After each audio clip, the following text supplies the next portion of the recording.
les éditions Tellem présentent un enregistrement intégral de Hypersensible et épanoui. 365 jours pour faire de votre sensibilité une force. De Judith Orloff. Lu par Léonore Lemay.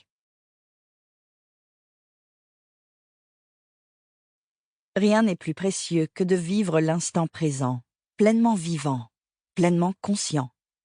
Thich Nhat Hanh. Introduction. Se réapproprier son temps. L'art de se ménager quand on est hypersensible. Lorsque l'on est hyperempathique, il est essentiel de prendre soin de soi. Si vous vous accordez chaque jour le temps de le faire, avec douceur et attention, alors votre sensibilité s'épanouira pleinement. Les pistes, exercices d'autothérapie et méditation que je propose dans ce livre pour chaque jour de l'année vous aideront à vivre votre hyperempathie de façon bienveillante et libérée à la fois, sans vous encombrer de la souffrance des autres ou essayer de les sauver. Chacun mérite d'avancer à son rythme, dans le respect de soi. Ce livre est là pour vous rappeler, jour après jour, comment garder un cœur généreux, sans devenir codépendant ou victime. Moi-même, hyperempathique, en tant que psychothérapeute, je considère primordial de prendre soin de moi-même, et j'enseigne ce principe à mes patients.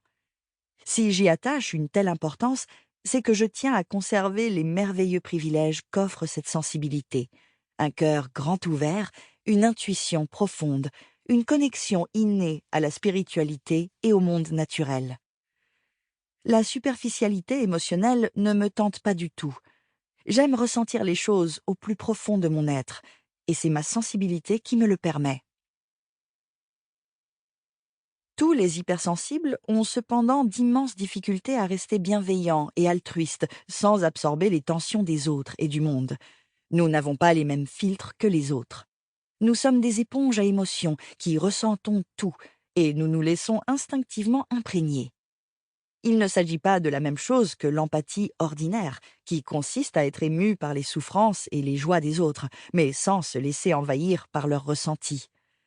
Nous, les hyperempathiques, sommes par nature enclins à aider, à aimer, à donner, mais trop souvent aux dépens de notre propre bien-être. Des études montrent que nos neurones miroirs, les cellules cérébrales responsables de la compassion, sont hyperactifs et peuvent mener à un épuisement émotionnel. Ce n'est pas mon souhait du tout. Je veux être bienveillante, mais si je me laisse envahir par l'angoisse de quelqu'un, ça ne fera que me saturer émotionnellement, ce qui est mauvais pour moi, physiquement comme moralement, et cela n'apporte absolument rien à cette personne. Pour garder la santé et le moral, Sample complete. Ready to continue?